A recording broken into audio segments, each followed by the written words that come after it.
Hi, it's Dr. Centeno, and I'm in the middle of my trip over in Europe right now, just taking some time off. But I wanted to do a recorded Facebook Live, in quotes, just to keep up the Q&A because, again, one of the reasons why I do these sessions is try to make sure that patients understand what's going on.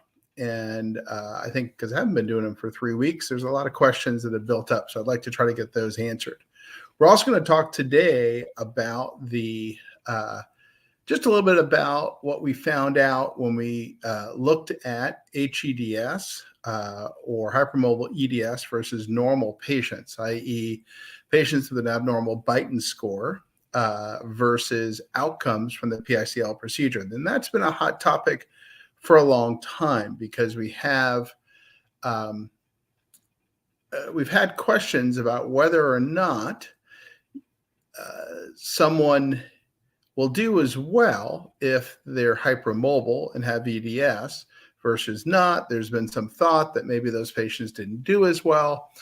And I honestly didn't know until we looked at this data. Now, we had looked at it about 9 months ago, and we just didn't have enough of it at that time to make a go of it, meaning we needed enough hEDS patients, 30 or 40, who had been followed for long enough, ideally a year or more, so that we could be able to compare those to the other patients that we've been tracking for years. And so just going to go through a very short presentation on that topic. And then I will go to Q&A answers. So let me go ahead and share my screen here.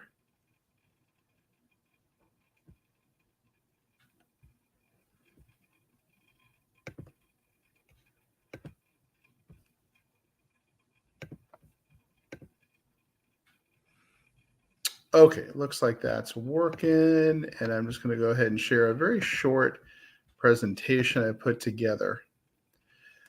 So this is hEDS versus no EDS, and is there a difference in PICL outcomes? And then I'll do just a short Q&A. And those are going to be questions that we took off of Facebook. So again, one of the biggest questions I often get about the PICL procedure is whether hEDS impacts procedure outcomes, meaning if you're hypermobile, do you do worse with this procedure when compared to patients who aren't hypermobile? And we tried to answer this question, like I said, about 9 months ago, but we just didn't have enough data for long enough on the hEDS patients to make a go of it. So we just finished the second analysis of the updated data, and I'll share that data in more detail when I get back to the States. But I'm traveling right now, but I did want to get out there that there was no statistical difference between these two groups. So at this point, we don't have any data that shows that hEDS patients do worse or better than their normal ligament counterparts. Obviously, if we get a different read on future analyses, I'll try to share that information.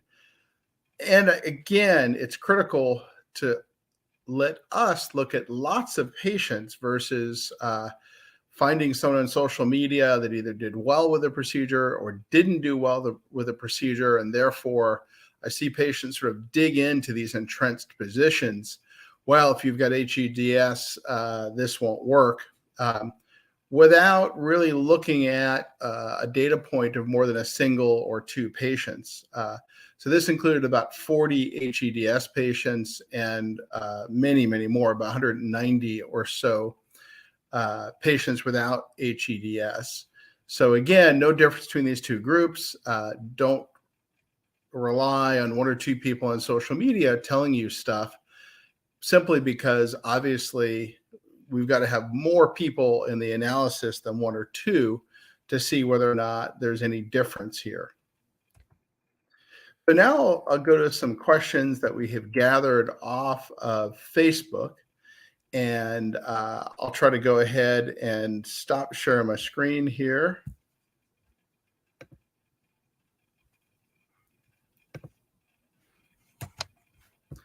And I'm going to go to some of the questions that I've been sent. Now, we got these both from the Facebook pages, the regenexx page and the Centeno-Schultz page. We also asked Dan Semrad, who runs the PICL Facebook group, to get some questions as well. First question is from Fatjon, Fatjon. Is there a difference between vertical and horizontal instability in terms of symptoms, treatments, or cause of it? Fatjon, we don't see a difference between vertical and horizontal instability in terms of symptoms or treatments or the cause. I will say that I think we see, for that last issue, perhaps we see more patients with congenital changes, meaning that they were born in a situation where their head sits low relative to the spine, with vertical instability, and realize that there's still quite a bit of controversy here about vertical versus horizontal instability, right? When it comes to horizontal instability, we have a nice DMX study that shows that's a thing. That DMX study was able to look at normals and abnormals and try to see what the value should be that was abnormal and trying to classify those into groups. For vertical instability, we don't have that data, regrettably, not in this category of patients. So we're kind of guessing as to what those normals should be for vertical instability. So just realize that there's more guesswork involved in vertical instability. We have some neurosurgeon who sort of made that up, meaning made up the vertical instability tolerance based on patients who are in a very different category, who have been in a traumatic accident where their head's literally falling off. That's very different, obviously, than the kind of patients that we tend to see for these procedures that have symptoms and instability. Maura is the next question. A lot of CCI EDS patients have cerebral blood flow problems, i.e. compressed internal jugular veins, transverse sinus issues without fusion surgery. How do you treat this? Well, Maura, let's be a little bit careful here, meaning that the diagnosis of cerebral blood flow issues is not an easy one.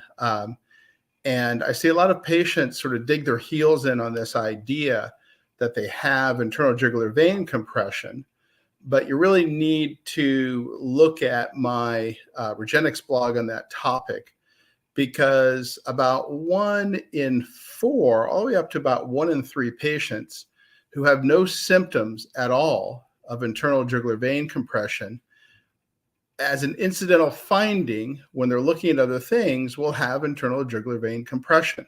So what that means is that there's an awful lot of patients walking around out there with 0 symptoms at all who have compressed internal jugular veins, and we know this through the research.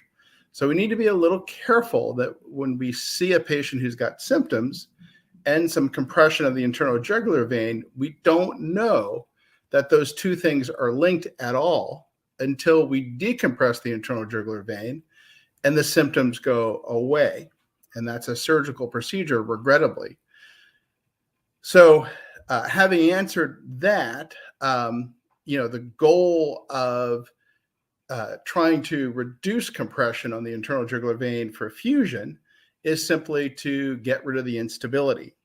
Regrettably, fusion is a non-elegant way to do that, right? We're bolting stuff together. Once we bolt stuff together, we're going to get adjacent segment disease above and below. Whereas with PICL, we're trying to restore that normal ligament architecture to get rid of the stability, or to tighten down those ligaments. So whether it's fusion or PICL, the result would be the same if the instability is causing the compression. But again, be careful, because there's a lot of people, 1 out of every 3 or 1 out of every 4 people who have no symptoms at all. If we do a study on their internal jugular veins, we're going to see compression. So we need to be very careful by connecting those two. Diana, is it common to have worse and new symptoms after AO? I think Diana means AO chiropractic. I have 12-degree rotation. I now have a head wobble when I swallow. I also have feeling of head detour around bones when I nod yes and no, joint dislocation. Not sure what head detour means, but not very common to have new symptoms after AO. But that may mean that perhaps you didn't get adjusted with the right vector, or it may mean that being out like that was helpful for your stability. So for instance, we'll see a lot of patients with scoliosis, meaning a side bend in their spine, where that 12 degrees of rotation is necessary because the spine below is causing it and it's providing stability. So getting rid of it without addressing the scoliosis may make their instability worse. So that's something you may want to take a look at. But obviously, I'd need to take a look at all of your information to have a better idea about how to look at those things and how to best interpret that for you. Next question, Tamara. Hello, I was fused at C1, C2 a year ago, and now I'm having violent rotations at C0, C1, and C2, 3. My whole upper cervical is loose, and my symptoms are really bad. I want to avoid further surgery. Can you help? What do you suggest I do? Yikes. Well, Tamara, my first suggestion would have been not to get the fusion because regrettably, you're in a bad spot now, and you're experiencing what we just talked about in a previous question, right? That's adjacent segment disease. So if you fuse C1, C2, those forces have to go someplace. And where they're going to go is above and below C1, C2. And that's what you're experiencing right now. We can't unfuse C1, C2. So once you go down that road, that's a very hard place to be. We find that our outcomes are not great for the PICL procedure once someone has been fused already. While we may be able to help, unsure whether we would be able to help because 50% of your normal head rotation is happening at C1, C2. So when we fuse that, there are tremendous forces being placed at 0,1 and 2,3 above and below. Hence the term adjacent, meaning the next segment disease. So that's a hard place to be. Certainly happy to see if we can help. But once a fusion happens, we can't undo it. So it's the reason I always tell patients, don't go down that road until you've tried non-invasive things or less invasive things like PICL. So non-invasive being AO chiropractic, less invasive things like PICL, because we can't go backwards once we fuse. That is what that is. Melanie, can CCI be a vascular issue instead of a mechanical issue? After almost 2 years of AO adjustments, I think it's time to explore other causes. The symptoms are very similar from what I've read. Certainly CCI can have vascular components. I'm not quite sure what you mean of a vascular issue versus a mechanical issue. CCI, craniocervical instability, means a mechanical issue that can cause lots of other problems like vascular problems, but it's never going to be a primary vascular issue because that would be something like a clot in an artery or being born with an artery that wasn't big enough or something placing static compression on an artery. Those would be more vascular issues, but the last one's a mechanical vascular issue. So pure vascular issues generally are things like the cause of a heart attack or clotted arteries or smaller arteries, but not mechanical, meaning not things pressing on an artery. Let's see, going for some more questions here. Andrew, are bone marrow concentrate and/or platelet treatments effective for treating osteochondral lesions, such as in the ankle, in terms of preventing progression to osteoarthritis? Andrew, a lot of that depends on the size of the lesion. If it's a small lesion, we have seen bone marrow concentrate procedures help get rid of the lesion on follow-up MRIs.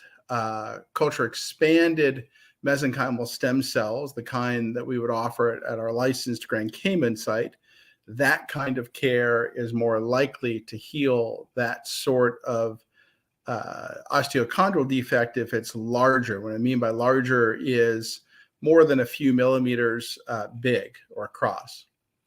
Tyler, thank you for doing this Q&A. My main question is, how long does it take to start seeing results improvements after an interdiscal stem cell procedure? I had my L4-5, L5S1 discs injected with stem cells and a pinch of PRP. Also had the surrounding tissues treated, facets, ligaments, muscles, epidural. It's been 29 days since the procedure. I'm still not back to baseline. It feels like I had bilateral electrical shock feeling I get from my knees on my toes is worse than before the procedure. Also, my low back and SI area is a lot more stiff, tender, and achy than before the procedure. It's almost as if I might have developed more painful nerve symptoms. I'd say I've definitely made progress from the pain I was in post-procedure, though. Couldn't get out of bed for almost a week post-procedure. I know everyone heals different. Also curious what type of patient you prefer after this type of procedure. Oh, sorry, PT, physical therapy you prefer. I'm debating on hiring a Stuart McGill certified online coach for additional PT. Also thinking of starting to go walk in the pool. So listen, I think walking the pool is a good idea. One of the problems with interdiscal injections in general is they can be very, very painful, causing a massive prolonged flare-up. And what I mean by a massive prolonged flare-up is it's not unusual to hear what you're writing, that someone had a hard time getting out of bed for a week after an interdiscal injection, and then they're not back to baseline and making progress until 6 weeks, 8 weeks, somewhere in there on the outside. So the fact that you haven't made any progress in 29 days, although it's sort of calmed down from where it was, is not that unusual. So just realize that I'd give it a good 6-8 weeks before I would say that it's a problem. Now, pain had been continuously getting worse on an ongoing basis, then that's something you need to look at with regard to infection, because realize that about 1 in 200 interdiscal patients, it's one of the reasons why I tend to do interdiscal therapy less often, will get what's called discitis, but that would be escalating pain over baseline rather than pain that gets bad from a procedure and then comes down. So it doesn't sound like you've got a discitis. And it's not unusual to hear that you're still having increased pain. Regrettably, that's pretty common when it comes to injecting discs. Fat Jen, is there a difference between, I think I already got that one. I think I got that one as well. So let's go to the comments from the Facebook PICL group that Dan Semrad has posted. Jennifer, what is your theory for healing? Well, this is a multi-part question, so I'll try to take these one at a time. What is your theory for healing EDS ligaments with stem cells? Is it a genetic aberration? Well, EDS certainly is a genetic aberration, right? A defect in collagen production. And so as far as healing ligaments go in EDS, and if you mean how would PRP or bone marrow concentrate help, I don't think we're creating ligaments that are dramatically different than the abnormal ligament that person can make by themselves. I do think what we're doing is there was a time in that EDS patient's life when things were fine. They were stable enough. They were hypermobile, but stable enough. And then over time, with additional trauma, the ligaments get more mobile. So I think all we're doing is putting that patient back to that time period where they were stable enough, but they're never going to be normally stable after one of these procedures. That would take a change in their genetic code to make that happen.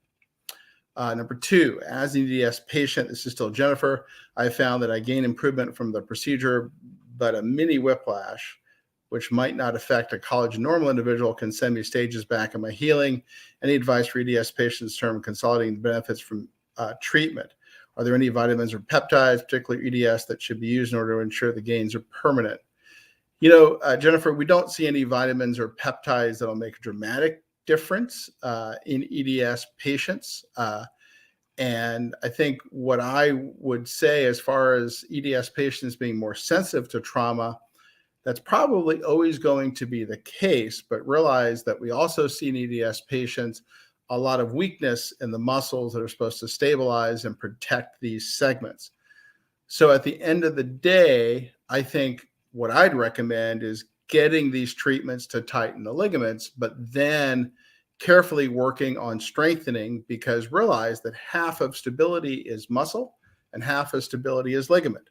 So getting the ligament component is only half the story. You need to work on those muscles to strengthen as well.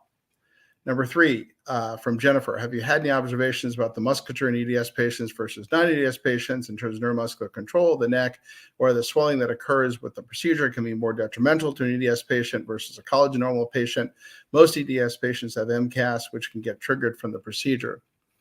We haven't seen triggering of MCAS due to the procedure, other than MCAS patients tend to have a bigger and post-procedure inflammatory response. So this is where I'd be really careful with Facebook, meaning that, just a great example is the data I just shared, right? We had a few Facebook patients claiming that hEDS patients didn't do as well. That was based on an N of 1 or 2 or 3 patients who kind of got together and said, hey, I have hEDS. It didn't seem to work for me. But when we looked at 40 hEDS patients versus 100 and something normal patients, those differences were erased. And that's how science is done. So be careful. Facebook science is a little wishy-washy, meaning finding someone who's speaking very loud saying this didn't work because of X. And this is the same thing here, where we can certainly look at whether patients who have either been self-diagnosed or diagnosed by someone else with MCAS do any worse or better. But I would say looking at large group of patients, we're probably not going to see a big difference there. Now, you may see a big difference in 1 or 2 people on Facebook speaking loudly, but that's not science. That's just Facebook. 4, can EDS patients expect to have a C0 to C2 that is perfectly neutral without any rotation? I've heard EDS physicians who believe this isn't feasible, that some rotations are acceptable in the population. What are your thoughts? Is rotation the culprit or just the laxity? I think more the laxity. Just like we heard about a few questions ago, a patient who seemed to need that 12-degree rotation, because once it was corrected with AO chiropractic, everything kind of fell apart. So I would tend to agree that there are certainly patients out there that may need that rotation. So it's probably more the instability than it is the rotational component. Anya, can PICL, other regen injections, help with the DENS poking into the brainstem? I partially lose my eyesight and hearing when I look up and have constant headaches since childhood. I mean, retroflex the odontoid or basilar. Yeah, so not poking. Poking into the brainstem makes me think it's going up, but I think what you're saying is the DENS going back, which would be a retroflexed odontoid.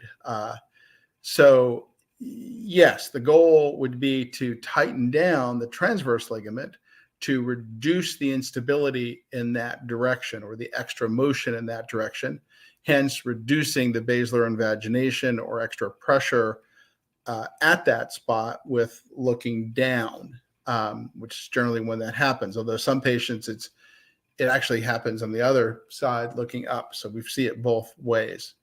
Another question from Anya, number 2. If I remember correctly, you mentioned during a live stream this summer that generally speaking, EDS people need more rounds of treatment. Does this data show?